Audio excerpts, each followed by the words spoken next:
Eden-Monaro, call them out. Demand the truth, dispel the doubt.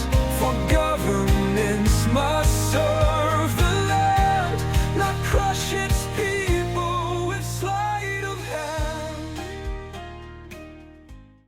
Well, Fraser, it's an honor to meet you. Welcome to the Monaro Zone and to Jindabyne. Well, thank you, Chris. It's an honour to be here, and I feel privileged. Thank you very much. Oh, I feel very honored to be hosting a federal candidate for the upcoming election. You're running for the region of the Eden-Monaro, which is quite a large region. It covers Bega and Eden, as well as Bombala, Cooma, Jindabyne, all the way up to Queanbeyan. How did you get involved in federal politics? Just mainly, really, I had no inkling for it at all. Although I've been quite engaged with what's going on in the political sphere, particularly major concerns, knowing a bit about the globalist agenda that's happening globally, and what's happening in our country, how we're running down the gurgler, and we've got a massive debt, and we have two parties that are supposedly opposing each other, but they're actually so aligned that they're basically reflections of each other in the mirror. As we say, two wings of the same bird, and they're heading us in one direction, and that one direction has been going on now for quite a long time, and basically since the 70s.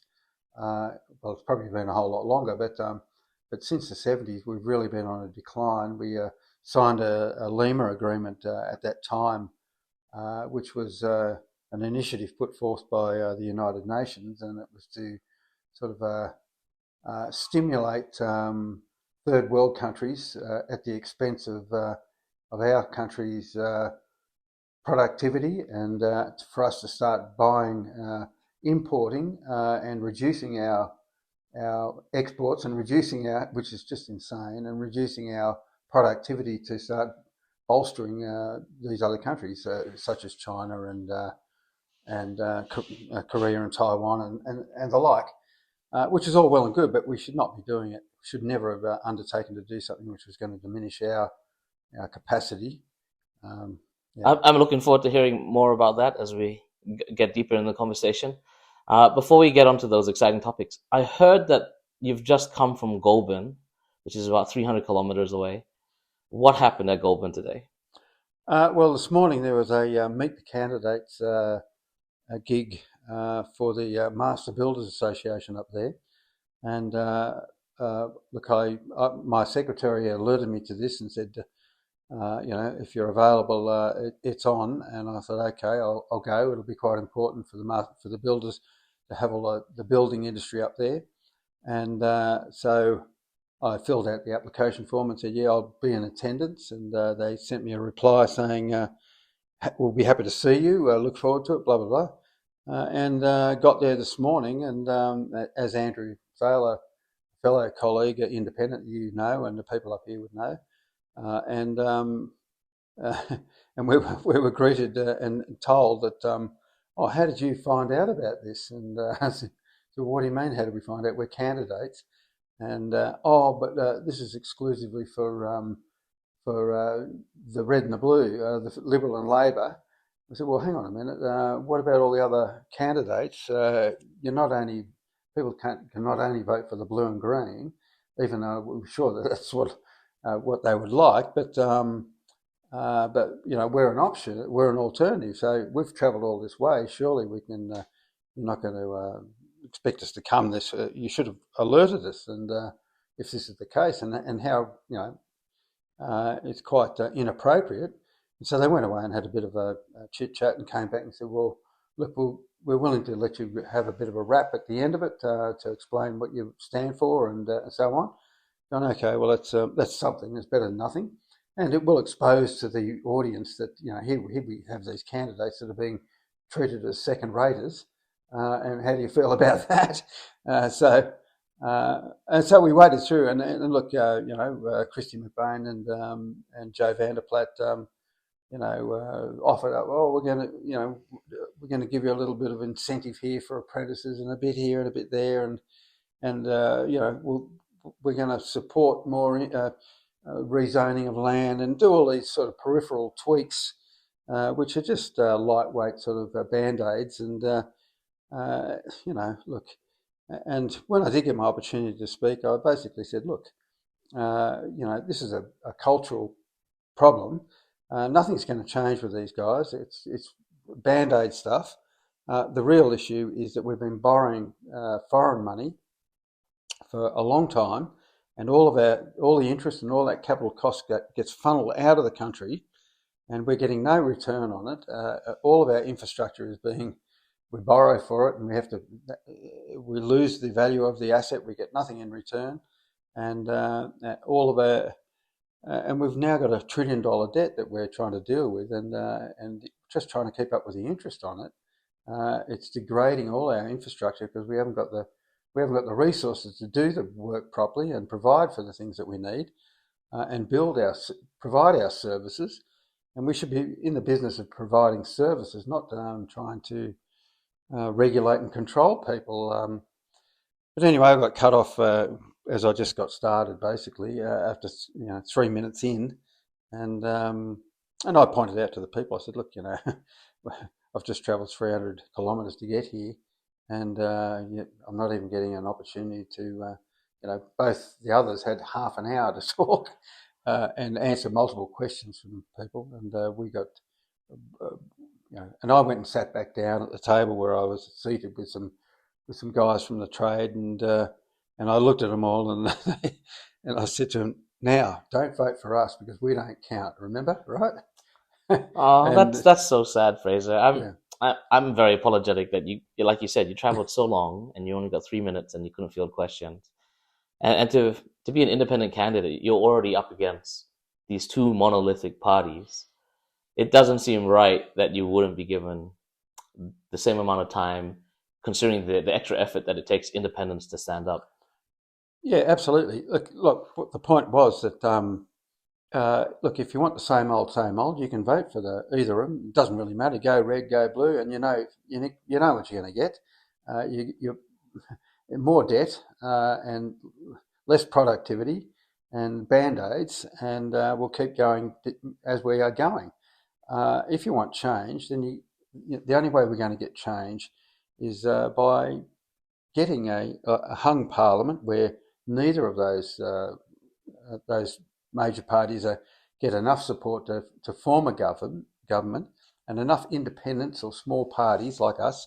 We're a small party, the Heart Party, and if enough of us get a gig around the place, then we can negotiate to support one of them forming a government with our endorsement under conditions that we get a say on a lot of things, and we get a lot of things done that are going to start to turn this ship around and start to actually expose a lot of the stuff that's going on that they never talk about, the real cultural stuff, the stuff behind the scenes, who really runs the show and how it all works, Now, you mentioned before the Uniparty. For those that don't understand what that is, can you define what the Uniparty or the Uniparty bird is? Oh, well, we've got the Liberals and the Labor parties, and they're portrayed as being opposite to each other, but they're so aligned it's really quite mirror images of each other, with a couple of little band-aid things that are different. But they can't, as parliamentarians, as Christian McBain or Joe Vanderplat, they can't cross the floor. They have to follow the party line. So they're really their focus is on their seat, that they can do a few little positives for their seat, like provide some capital funding for a pool or a park or this and that. That sort of stuff is council stuff, really. But if you're going to be in the federal politics, you're going to be dealing with the whole country. That's what your job is. Your job is to make representation, not just for your seat, but you're making decisions on behalf of the whole country. And so you've got to look at the big picture. This is how your country sits in the global sphere. The decisions that are made are coming from you and your party. But if you can't cross the floor and then you're hamstrung to their party line, and their party line is they have a hierarchy within the party, and that hierarchy make the calls, and they're not elected politicians per se. And we have such things as the deep state and elements of control, and yeah. Whoa, Fraser, you're going down some deep rabbit holes now. Do you have any evidence to support this uniparty thesis? Oh well, I think it's pretty well. It's pretty well known by we have such bodies as the World Economic Forum, and we have the Bilderberg Group and Trilateral Commission and other Council of Foreign Relations, and it just rolls on with all of these globalist bodies that dictate the United Nations. They're controlled by these people, and they dictate a lot of policy. They influence the World Health Organization. Look what we've just been through. I was about to say, can you give an example of one of these international organizations controlling a nation's policy? Oh well, the WHO clearly they. When did they ever control us? When did they ever control us? Well, over the last 5 years, they dictated seriously, and they actually, have amendments and a new treaty that they're trying to get over the line, and amendments to their international health regulations. But their name says World Health Organization. Shouldn't we just trust them? Oh, look, on the face of it, if you're not delving in to see what they're really up to, you would trust the government, and you would trust them, the WHO. You would trust all of these bodies, and you would trust such people as Bill Gates as being a wonderful philanthropist that only cares about the well-being of the people. But he's cured polio in India and in Africa. Why wouldn't we trust these rich, powerful, influential people? Oh, well, look, I know that he cares about the people, and that's his number one objective, and it's secondary that he gets a 20 to 1 return on his investments into vaccines. That's really peripheral. He doesn't do it for that reason. He does it because he cares. Now, many Australians on social media seem to be disillusioned with both major parties, yet in every single election, the major parties, Labor, Liberal, they dominate. Why do you think that is? Because it suits the powers that be to have these two sort of pretend parties that fight it out, and make people feel that they're going to make a difference by, oh, we're sick of them. We've had 3 years of them, and look what they haven't done for us. Right, we're going to vote for these guys now, and things will change. And then the 3 years goes on, and they go, oh, or they just stick to the same old team. And promises are bequeathed, and nothing really happens. They fall down on all their promises. It's been going on for a long, long time, but people are so docile because the media is owned by these globalist controlling entities, and they dictate what people are informed with. So it's a mass psychosis of giving it filtered information, a narrative that they want to portray. So that's why you don't hear about such politicians as Gerard Rennick, who is outstanding, because he doesn't get a Guernsey, and yet Gerard is the most educated and informed, and he's got the basis of all the things that you need to turn this country around. He has the plan. And he's outstanding, and he should be on the front page of every paper every day, because no one can match it with Gerard. He's too sharp for his medical knowledge, his financial knowledge, and his political nous is outstanding. And they really don't like it. They like people who know very little. Bringing it slightly back to the Uniparty, I have a lot of Liberal friends and a couple of Labor friends. Do you believe that there's any genuine ideological difference between the left and the right in Australia? Oh, look, there might be, but it's petty and peripheral. It's lollipop stuff, They argue over, very small things. Like the voice thing came up a year ago, whenever it was, and they argy-bargied and argued, and they argue about woke stuff. Lots of woke stuff. So. stuff that's really peripheral, nothing substantial, not about real reform. The whole system was 3 years. They get the foot in the door, and then they've got a year to make policy changes if possible, and they've got to fight to get those through, and then they've got a year to try and start to prep themselves to try and get re-elected, and the whole system's a bit of a schmoz. Well, you mentioned it. What would be a substantial issue for you to tackle? What concerns me is that is the financial situation in our country, and it's the same in all countries where you run by these, where our banking is, our money is coming from foreign banks, foreign owned money, where they print off the money, and we feel obliged that we've got to borrow from them at a high interest rate. Which bank would we be borrowing from? Well, our Federal Reserve is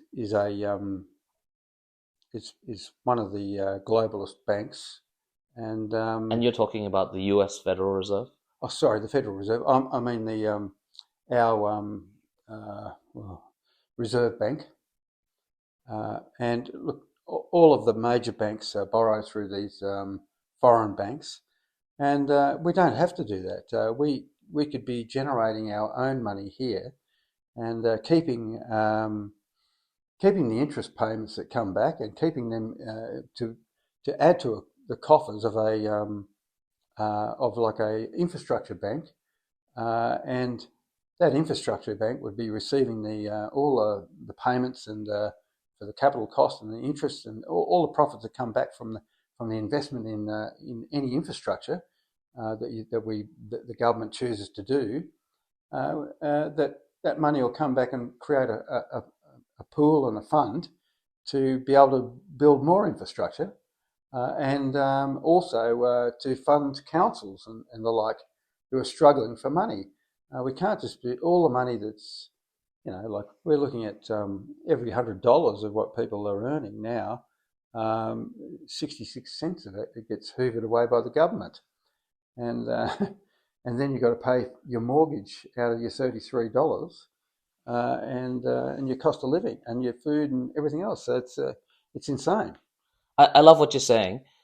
Is this a policy of yours that you might introduce, if you could, an infrastructure bank that would potentially issue its own bonds? Absolutely. Yeah, certainly. I mean, I just think it's look. I've looked at it.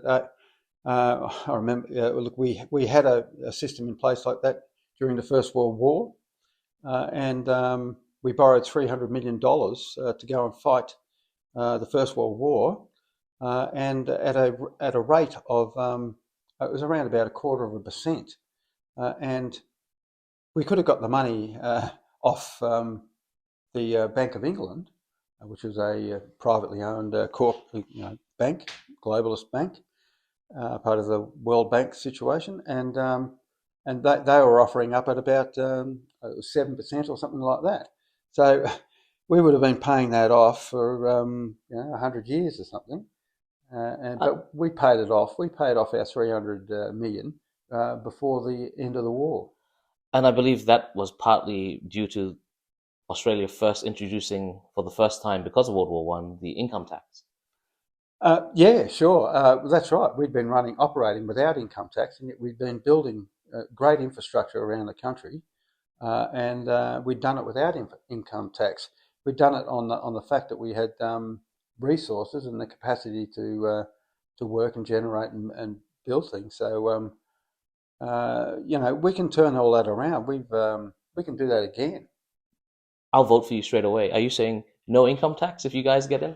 Oh, well, I'm saying that these are objectives that we'd need to look at, and we would try and achieve the best outcome for the people.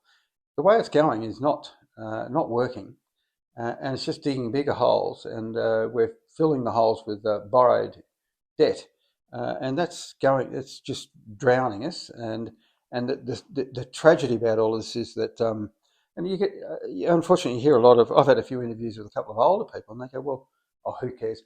I've had a good life. I've had a good time.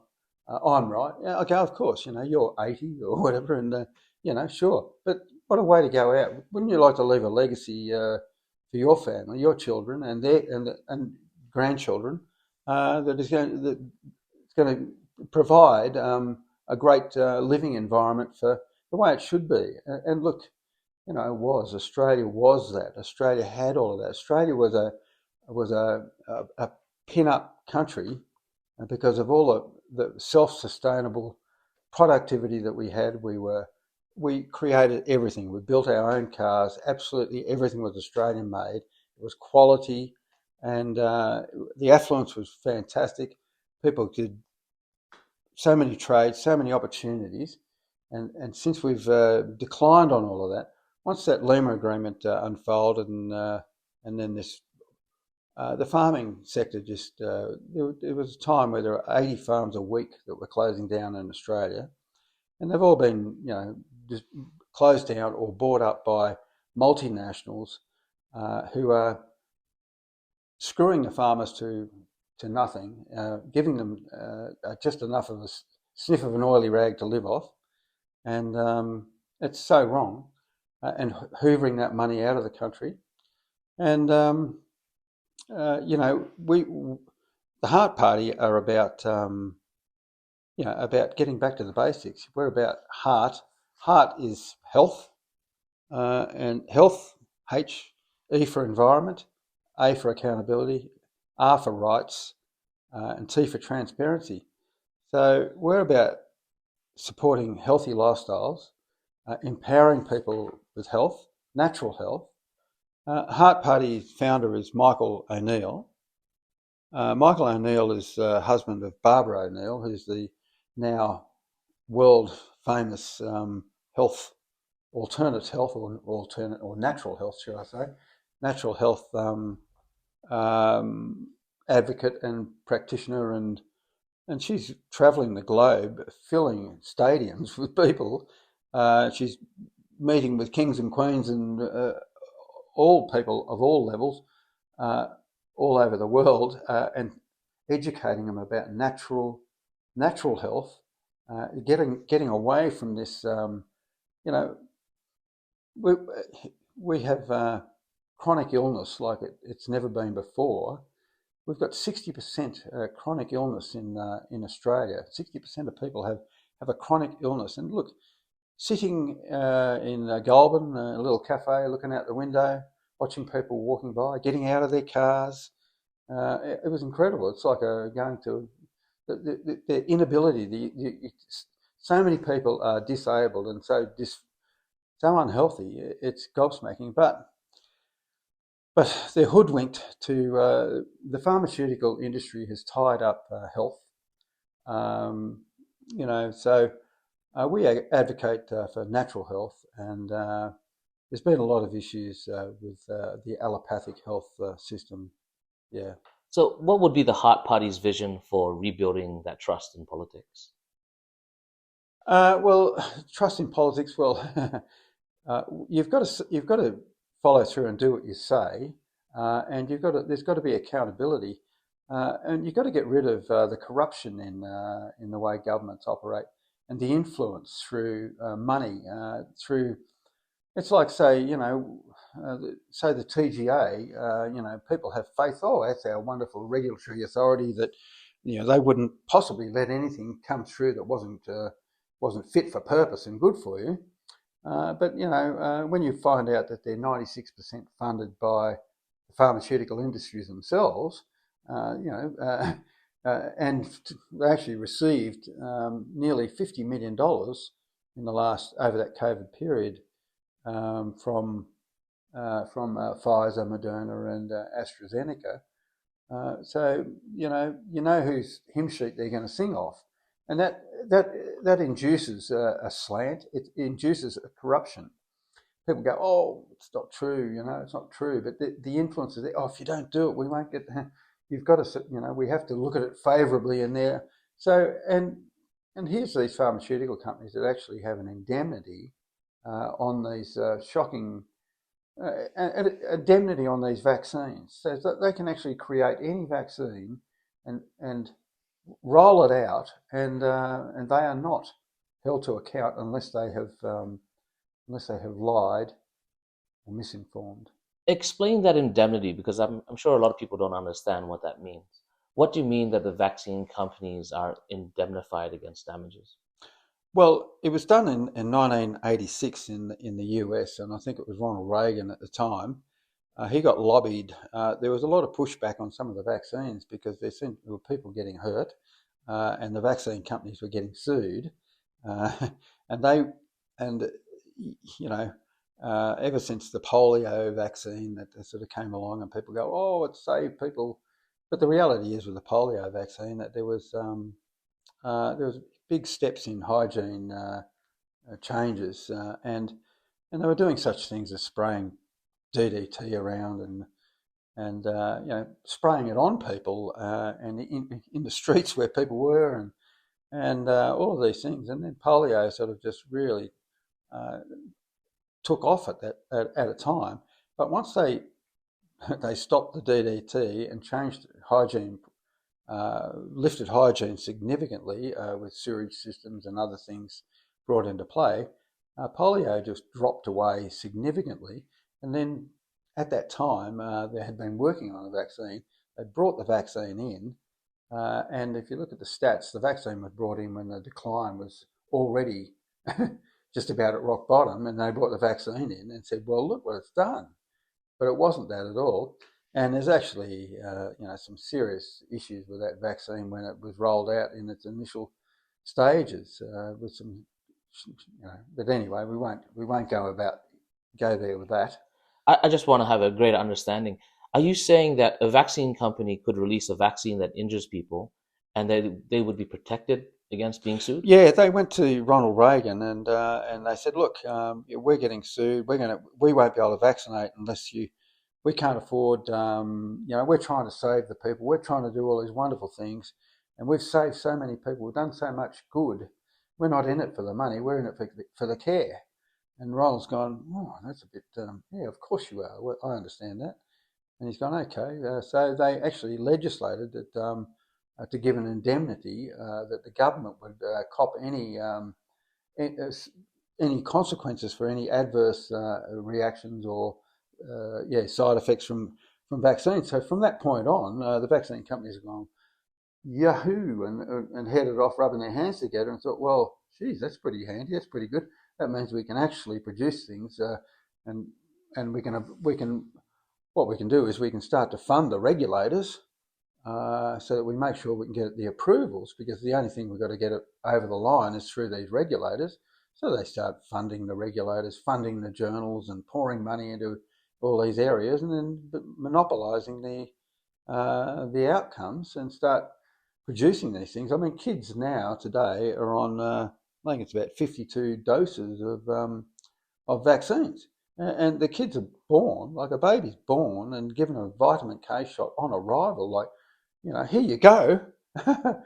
God says this is good for you. You've got to be kidding. I mean, really, I mean, do we really believe that we are above and beyond the natural wonders of creation, that they've got it wrong, that God got it wrong, he's not quite got it right, nearly got it right, but not quite. We need to add a bit, and a little bit here, a little bit there. We want to manipulate. We think we'll try this, and okay, the baby's still alive, smiling, hasn't fallen off the perch. Now, is this indemnity only for America, or do we have that indemnity in Australia as well? I think the indemnity applies in Australia as well. It certainly does with the COVID vaccines that was given by Australia. There were a few countries that refused to give that indemnity. I think India was one of them, and maybe Argentina or Brazil or somewhere. A couple of countries, and so they didn't actually get the jabs. India didn't have the Pfizer jabs, and the statistics show that in India that there wasn't the harm. There wasn't the adverse reactions, because they didn't have the Pfizer jab. They didn't have the mRNA jabs because they wouldn't give them the indemnity. So That sounds incredible, that I can be a multi-billion-dollar company, produce a product that may injure somebody, and then I would not be liable for that. It does sound incredible, doesn't it? That sounds conspiratorial. It does. Yep. Who would sign a deal like this? Somebody who's on the receiving end of a lot of pressure. And, these companies are huge funders. Like, as I say, TGA, funded 96% by them. Our governments receive funding from these organisations and they get pressured from our governments. As I say, they're, those that are behind our government who are dictating policy, they push these agendas too. So it's all run by big money and big companies, and the money is massive, absolutely massive that these companies generate, and they have incredible influence. And once they've got a foot in the door like that, then they expect it all the time. It just seems like they've been given the perfect set of perverse incentives where you can create a product, not be responsible for it, but you can derive profit from it. Yeah, absolutely. Is the pharmaceutical industry the only one profiting from the Australian taxpayer in this regard? Look, I think I'm thinking so. I don't really know who else. I mean, there's ancillary companies that are around it, peripheral companies that have done well out of this whole thing, the whole pandemic thing. A lot of these large Amazon and others, and damaging. All these lockdowns caused a huge impact on a lot of small businesses, and were very harmful for relationships with people. Divided communities. There's been a lot of real negativity about all of this, and it does certainly. It's like a playbook. There was a rehearsed event before this pandemic, event 201, which was within 6 months of the actual supposed pandemic, and that came out of Wuhan in China. And the event 201 was a simulation of an event of a Wuhan virus that scripted to perfection, and all of their steps in their rehearsed move were all put into lockstep and followed accordingly. And the scaring, the fear, all of that, fearing people, showing people falling over and dropping dead in China, all this sort of stuff. It was alarmism at its utmost, and that was all part of the agenda. And they've admitted to that. They've admitted it was deliberately.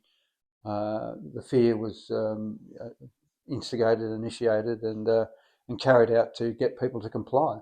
So the compliance thing, it's brought in a whole lot of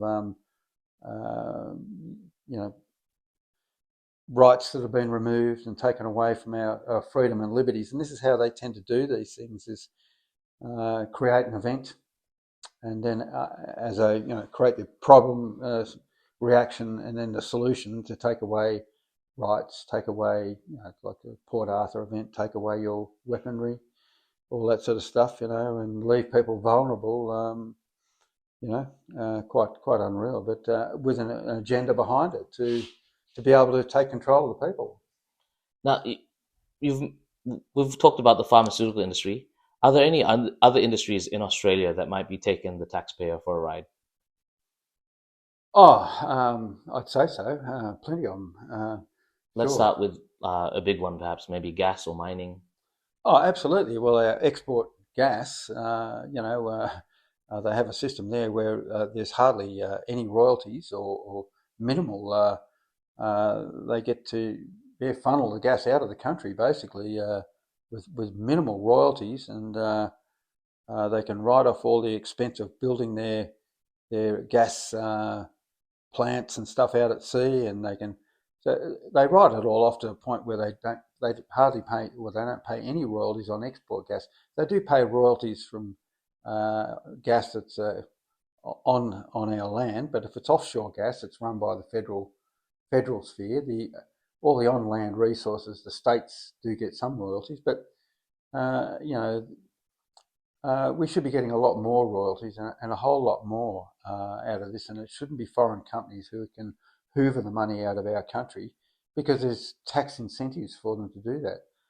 I just want to confirm that foreign companies can mine Australian resources, and there's very limited royalties that they pay. on the resources that they dig up? Well, they do pay royalties to the states if they're taking them off the land.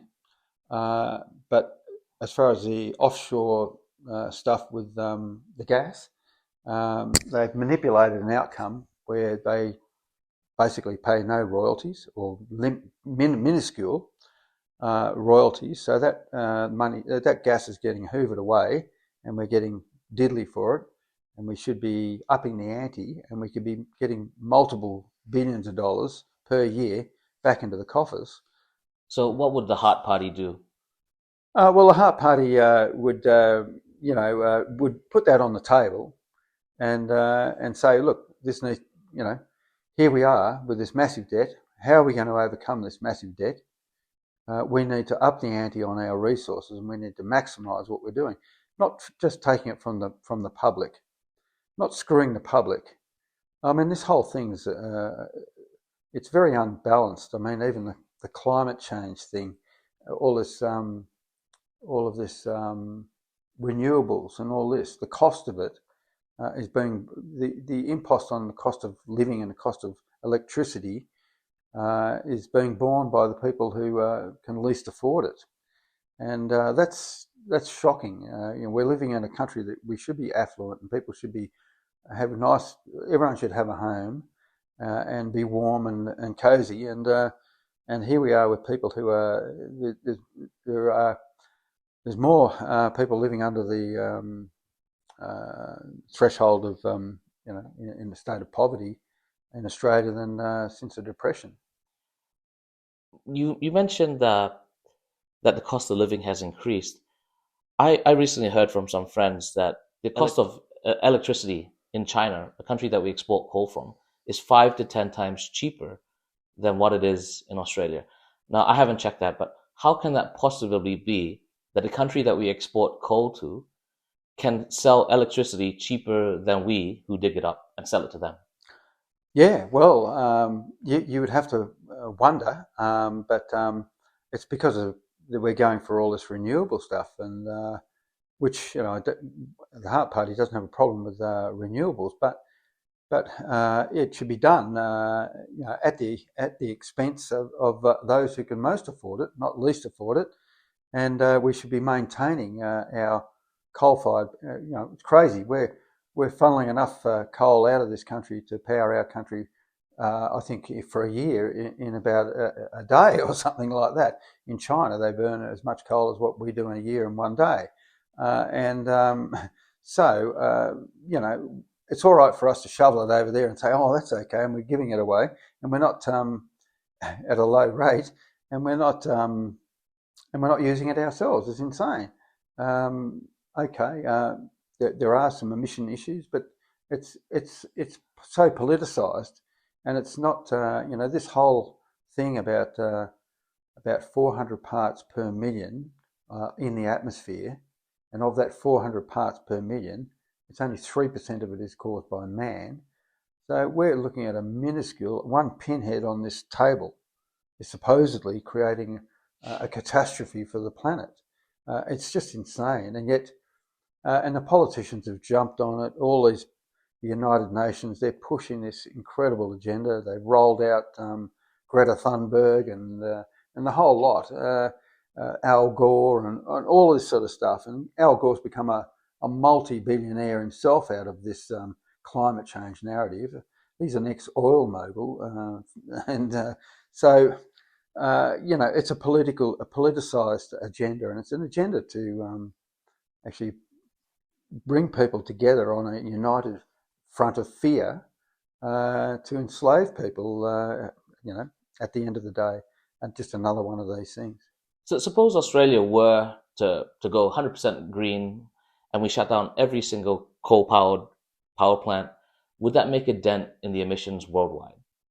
No, I think we're responsible of that 3% of that 400 parts per million, which is about 16 parts per million or something, or whatever it is, a minuscule amount. We're responsible for about 1% of that. So technically, we're punishing ourselves, punishing the taxpayer. It's virtue signaling. It's just making it supposedly we're doing the right thing. Well, It's crazy, but it's crueling people in the process, and we shouldn't be doing that. Our number one is to look after the people and the environment at the same time. Our emissions, we don't have those major issues of pollution in China or some of these countries where it is really quite intense urbanisation and cars and the stuff.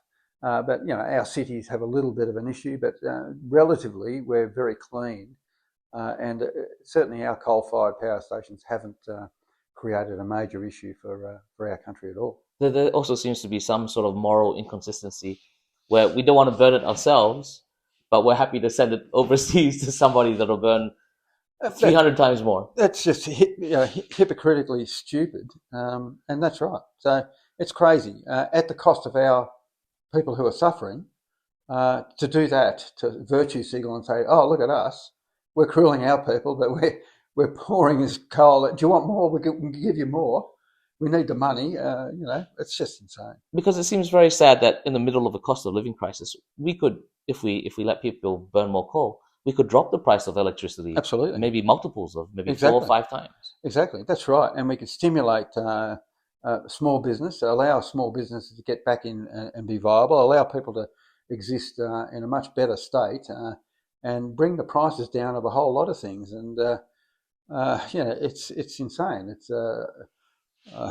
Anyway, that's what we would certainly be pushing. And to think that power is the backbone of any manufacturing or refining. Yeah. And it makes sense that Australia, being such a large continent, has so much resources that we could use for the benefit of absolutely of the citizen. And look, there's technologies out there that into the future, if they're opened up, there's been a lot of control over a lot of technologies, and they've been put to bed over the years because we couldn't have that happen. We couldn't allow free energy or anything like that. So anyone comes up with a wonderful concept, they get bought out and then patented and put to bed. And we actually have a policy to stop that from happening. Anyone who purchases a patent and then purchases it in the purpose of putting it to bed, so it can never be used, we would stop that immediately, and that's been happening a lot over the time. A lot of people come up with a lot of great ideas, and there are better ways of doing it. But what we're doing at the moment is quite insane. Now, do you believe that Australia's healthcare system needs reform? Oh, absolutely, it does. And what would you change about it? Well, as I say, we're about natural health, natural remedies. The whole pharmaceutical line is it focuses the whole system currently focuses on treating symptoms rather than targeting the cause. You go to the doctor and they don't they're not even trained about nutrition or supplements and what vitamins and things what you need. They're trained on what drugs to give people. They're trained by the pharmaceutical. Everything's driven by the pharmaceutical companies. They use whatever drugs are available, whatever the latest greatest one is, and if there's a side effect, they give them something else for that and something else. It's a gravy train. It's just it's not about true health. That's why we have 60% chronic illness. It's not just the food; it's the whole thing. We have cancer at the highest levels in Australia globally. It's insane. We're being poisoned. We put fluoride in the water. We put chlorine. We put aluminium in the water. All of these toxic substances, and we put glyphosate on the ground, on the food, and we're wondering why. And we're eating processed junk, putting additives, preservatives, and colours and chemicals. Now, you've said a trigger word, especially in this community. You mentioned the word fluoride.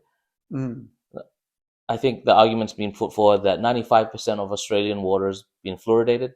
What's the problem?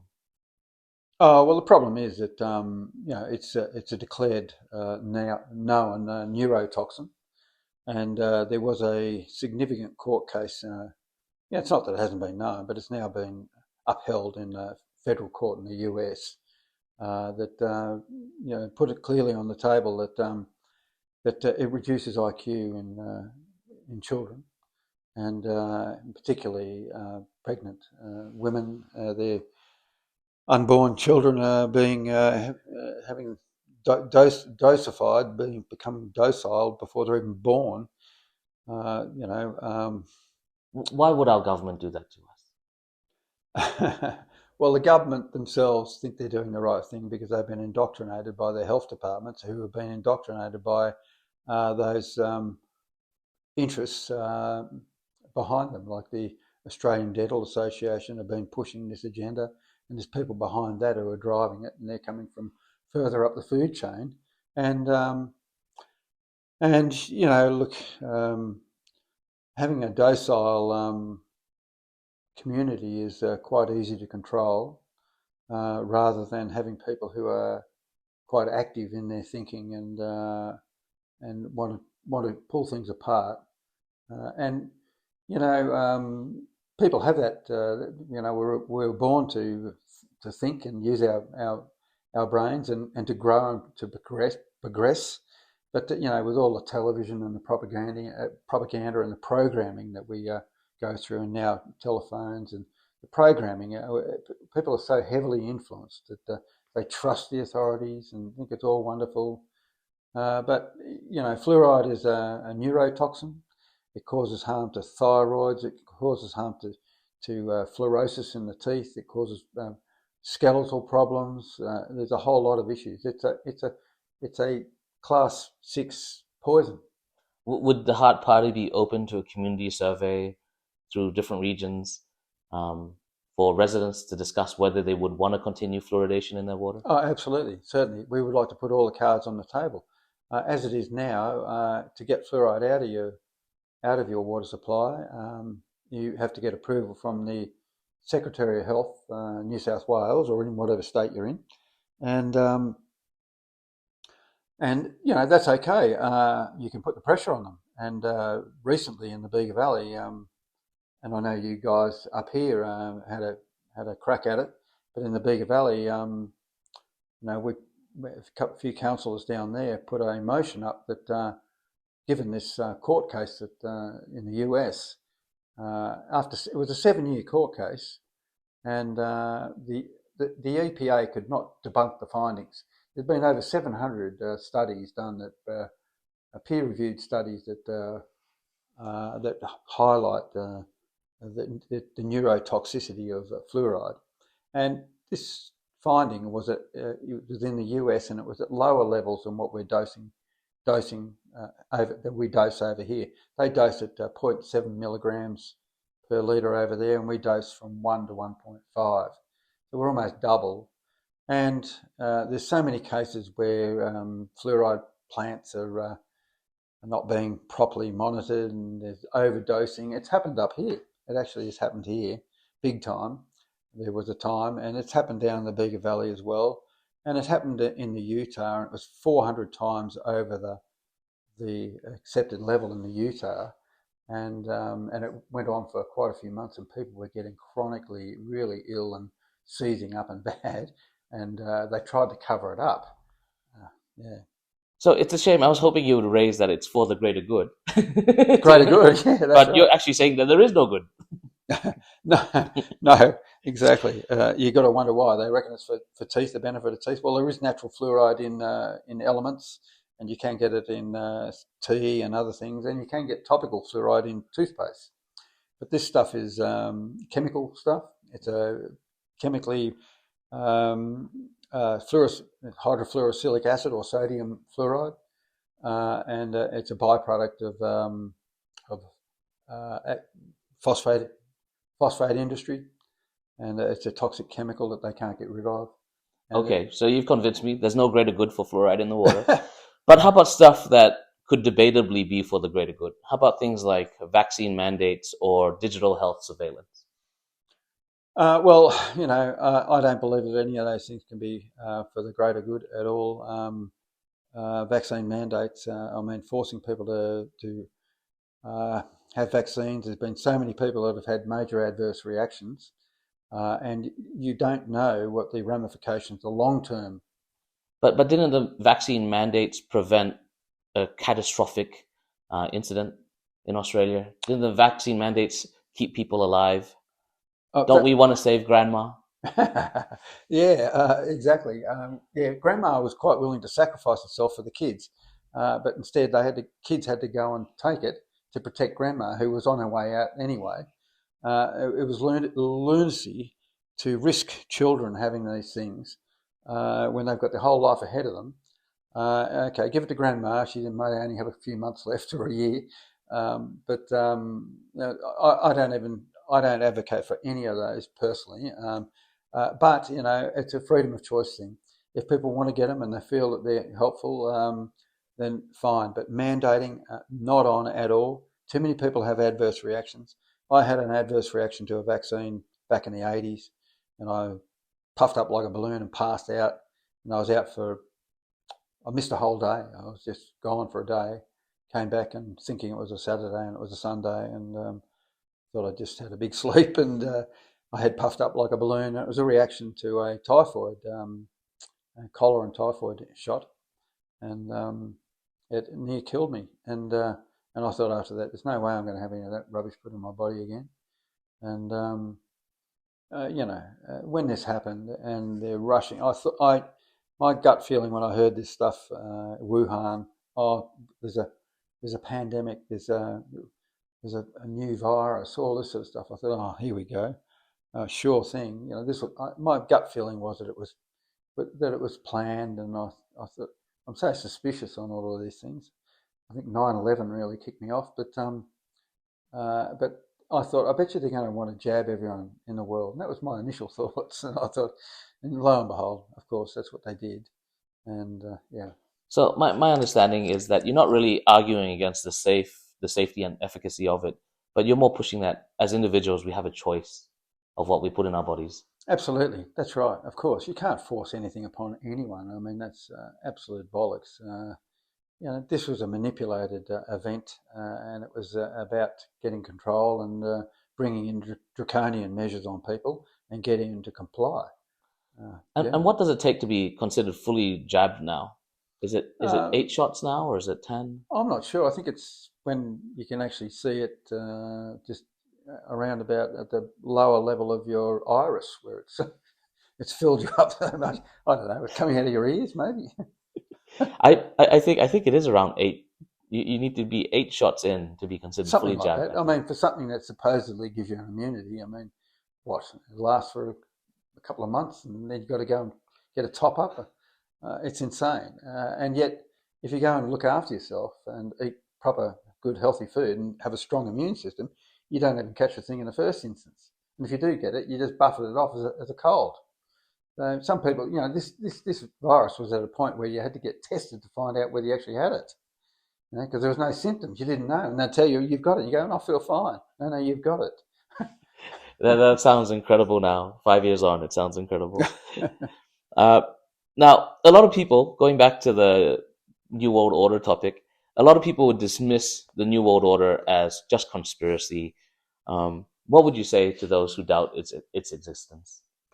Well, understandable that people would believe that it was just a conspiracy, and nice to think so. And we've been living under that illusion for a long time. But this event has really revealed a whole lot of things, and there's been a lot of people do some digging. A lot of people are critical of people who do digging. They just label you a conspiracy theorist and all this sort of stuff, but they haven't done the digging. So it's all well and good for them to go, oh, that's all a load of bollocks, but if they haven't done the digging, as soon as they do the digging, then they have the realization. Now, let me understand. Are you claiming that the World Health Organization or the World Economic Forum or the United Nations could be affecting Australia's sovereignty? Absolutely, yeah. How so?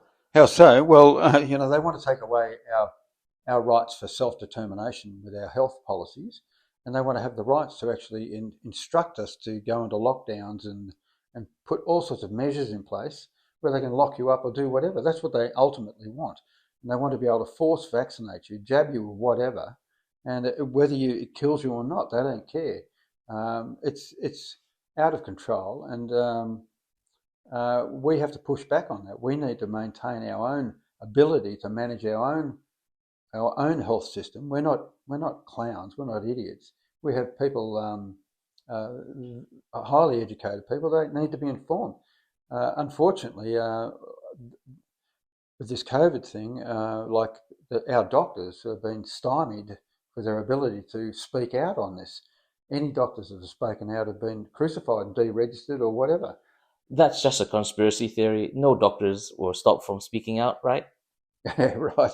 Yeah, ask Dr. William Bay and ask Dr. Holden and ask a whole lot of them all over the place as to what's going on. You saying that doctors were forcibly told not to inform the public about what was happening? Absolutely. Yeah, they were. There's no doubt. There's documentation that is available that people can look at that shows that. Letters from AFRA instructing them. But surely that wouldn't be happening today. Well, unfortunately, it certainly is, and it's a tough one because the doctors, in good faith, thought that they are doing the right thing, and they start jabbing people, and then they want to try and hope that it's being okay. They're living in hope. They go home and lay in bed and think, "I'm hoping I'm doing the right thing." What would you do for doctors that wanted to speak out? Give them indemnity to be able to be whistleblowers and speak out, and we would bring in laws. We're absolutely, in the last 15, 20 years, there's been so many laws come in that have bits of legislation that have tightened up the ability for people to speak freely, the amount of ability for the government to access your privacy, your phones, hack into your phones. They can access encryption. Even when you think you're on Signal or something like that, they can actually access all of that. They can hack into your accounts. They can freeze your accounts. They can take money out of your accounts. But what would you say to those that say if you've got nothing to hide, you've got nothing to fear? Yeah, that's okay. If you want to be being exposed, walking around with in the nude in front of everyone, everyone seeing everything, no privacy at all. Yeah, okay. If you feel so good about it, nothing to hide, nothing to fear. Well, they'll still control you, and as soon as you do something that they don't like, then they will impose restrictions on you, and that's what this is all about: is bringing in these globalist controls through getting rid of cash, so that you don't have the freedom to go and exchange and transact without a third party knowing about it. Is this a real concern? Like, aren't we decades away from a digital currency or from AI interfering with our lives? Isn't this far into the future? Far into the future, yeah. I suppose if you're looking in the distance of a few months, yeah, things are really rapid fire. AI is banging on the door. It's here. Now, some of these things can be used positively, but they can also be used in a draconian control way. And if we bring in a digital ID, that'll be the one that they really want to get in, because it will require you to scan something, or yourself, or whatever, your hand or your head or something, or your iris or whatever, to gain access, and then they'll develop a currency around that, and then with all this sort of carbon stuff, and they'll say, well, we're trying to phase meat out. You can't have meat, so you've got to eat synthetic meat, or we'll allow you, so many grams of meat per week, and you'll go to the butchers and you'll see a nice steak and you'll go, I'd like to get that, and you go to buy it, and then the alarm will go off with your card or your scan of your iris or whatever it is, and you won't, and the butcher will say, sorry, you can't have that. It's rejected you, and you'll look and they'll say, sorry, you've already had your quota for the week, and then you go to get in your car, and you're low on fuel, and you go to get some fuel, and you try to fill it up, and it won't allow you because the same thing. And then but that's all just conspiracy theory. Like, yeah, that's in the same basket as 15-minute cities, right? Yeah, that's right. 15-minute cities. Yeah, they're banging on the door. They're here. They're coming, and we're in Goulburn, and Goulburn is earmarked to be one of those cities, and they're worried about development. Well, they're going to get development if they get this smart city thing happening there. And yeah, certainly. So, look, those things are a totally surveilled environment where they want you to live within a 15-minute area and not go out of that area unless you get unless you earn brownie points to be able to go out. Beyond that, maybe go for a holiday down the coast somewhere once a year or something like that, if you're lucky, and then you'd have to take your electric car or whatever, or ride your bike or something. But it's everything is controlled and surveilled, and it's really it's eliminating the freedom and the freedom of expression and the freedom to do what you want to do, and it's outrageous, and it's just about here. So unless people, these changes, these legislations that have come in over the time, like whistleblowers, we have whistleblowers that reveal atrocities and reveal all sorts of criminal behaviour, the government doing things, or over in war situations and other things, and it's not the ones who are it's not the ones who've done the harm that get crucified. It's the ones who reveal it, and that's terrible. That's shocking, and so we need people not to be frightened to speak up, because accountability. We need to get accountability back. We need to have people feel confident that you're living in a safe environment. It's not a safe environment if something happens and someone's too frightened to reveal it, because they feel it might come back on them. Oh yeah, I saw someone kill someone or something, and but I'm too frightened to even mention it. I saw an assault and I'm too frightened. I just looked the other way and pretended I didn't see it. I mean, it's just shocking. Where have we gone? I mean, look, we have a police force these days. It seems all that seem interested in is revenue raising on the roads. We've got speed limits that have dropped to these ridiculous low speeds where people are non-compos mentis when they're driving down the road and they're in a state of dull. No, they should fluoride it up or whatever. And it's crazy. You should be able to drive on our big open spaces here, doing 110 k's or whatever's comfortable. Any reckless driving, fair enough, deal with it. But this business of catching people doing 3 or 5 k's over the limit at these crazy low speeds, when you've got cars that can drive at 4 times to 5 times the speed, there's an agenda there, and that agenda is to get people used to not travelling, used to sticking close to their town centre or whatever. They want to centralise people. They don't want to decentralise people. So they're trying to funnel people, get people uncomfortable in these rural areas, and they want to take land ownership at the end of the day. Fraser, I'm really appreciative of your time, and I've had such a great time with you. I feel I could speak for many more hours on a whole range of different topics, but I'm cognizant that you've got many hundreds of kilometers to go.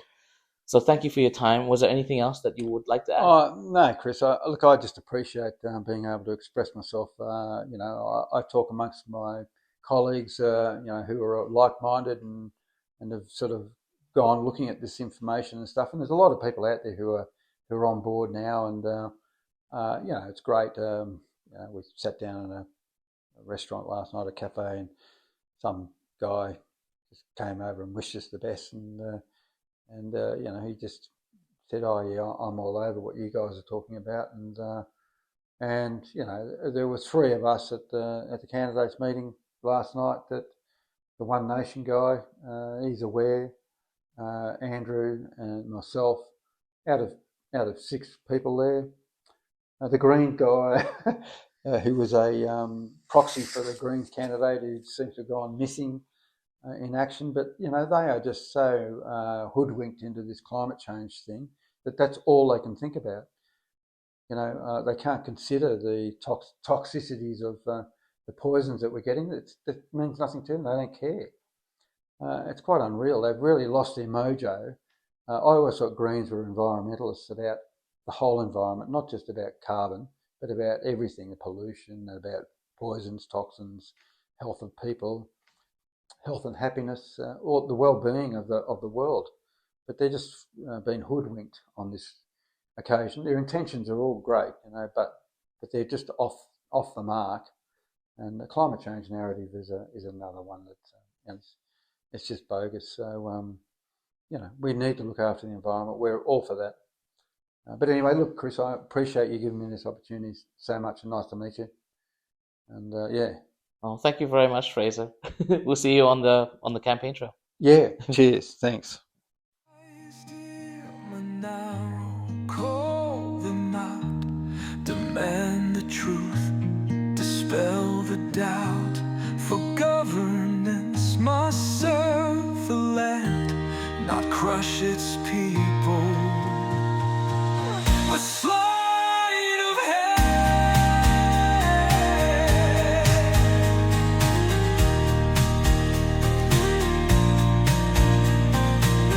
The worst of crisis left to fester, no justice found, no old redress here. Shame on the gang who turned their backs. Shame on this council, mired in cracks. So rise, the Eden-Monaro, call them out, demand the truth, dispel the doubt. For governance must serve the land, not crush its people with sleight of hand.